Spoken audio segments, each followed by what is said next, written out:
لون الحيطة؟ أستاذ، المقال ده خطير. لازم جوان وش السلندر. ايه ده؟ انت مين؟ جديد في الكار. جديد في الكار، انتصار غريب. الشاعر والإعلامي الكبير الأستاذ صلاح الدالي لمدة 5 دقايق هتغير مهنتك أو كارك وتشتغل معانا في كار جديد. إيه الكار اللي أنت تختاره؟ أستاذ علم الاجتماع أو الأخصائي الاجتماعي. أخصائي اجتماعي. وخاصة إن أنا قبل ما أخش كلية الزراعة وقبل ما أخش يعني تنقلت بين الكليات، كنت أساسا في معهد خدمة اجتماعية بس مكملتش فيه. الأخصائي الاجتماعي صلاح الدالي، قضية حياتك إيه هي؟ قضيتي تربية النشء، ومتحير في الشباب وأفكاره.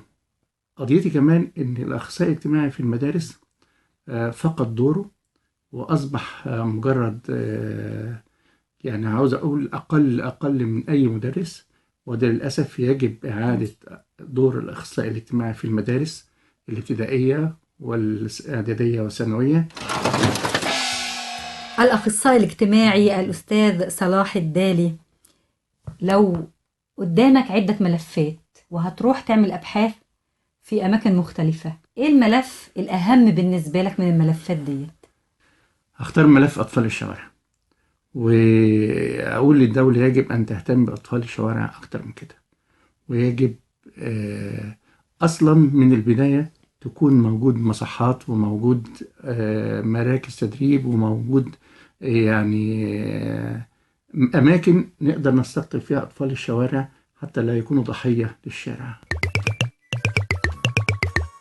الأخصائي الاجتماعي الأستاذ صلاح الدالي، التحركات في المجتمع المصري تغيرت، يعني الإنسان المصري بقى أكثر عنفا، عنف لفظي وعنف بدني، مستوى الجريمة تطور. يعني زمان كان كلمة صالح الناس، قعدة عرب يقول لك المصارين في البطن بتتعارك، لكن دلوقتي اختلف. التوتر النفسي أو التوتر في العلاقات، عدم الثقة في الآخر، الاحتياج الدائم، ده اللي بيؤدي إلى إن الإنسان بقى عصبي جدا جدا. إحنا لا نحتمل بعضنا البعض، ودي الكارثة. الأخصائي الاجتماعي الأستاذ صلاح الدالي، عقدة حياة الأخصائي الاجتماعي المهموم بالناس إيه هي؟ عدم مساندة المسؤولين له في عمله. الأخصائي الاجتماعي صلاح الدالي، بعض الأحيان بيبقى فيه وجهات نظر مختلفة حول قضية محددة، مع إن الناس بتعيش في مجتمع واحد، السبب إيه؟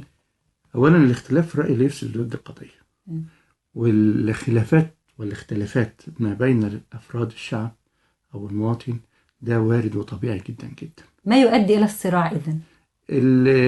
ضيق الأفق وعدم التفكير، ومفروض يكون عند كل واحد جزء من التسامح.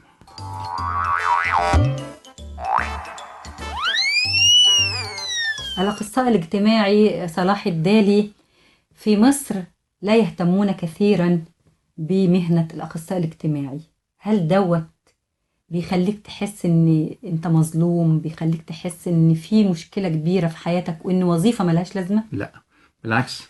اولا الاخصائي الاجتماعي مهنة مهملة في مصر، اولا ده معروف. ثانيا ان دي مشكلة كبيرة جدا والوطن بيدفع ثمنها. الوطن بيدفع ثمن اهمال وظيفة الاخصائي الاجتماعي في المدارس وفي المصانع وفي كل مكان. الاخصائي الاجتماعي والاخصائي النفسي مهنة مطلوبة خاصة في الوقت الحالي.